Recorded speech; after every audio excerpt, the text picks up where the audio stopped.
How to allow WhatsApp to access contacts. That's what I will show you in this video. But before we begin, make sure to subscribe to the channel and ring the bell to get notified whenever a new video is uploaded. With that said, let's get started.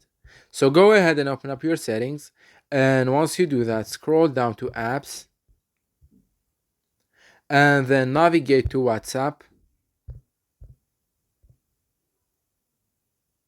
And here from the privacy section, click on permissions, and you will see that the contacts option or feature is located on the not allowed permissions section.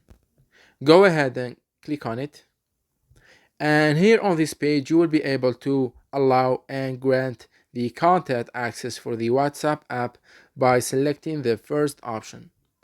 Once you do that, go back to the previous page and you will see that the contacts feature or option has been moved to the allowed permissions section, which means that the contact access has been enabled for WhatsApp.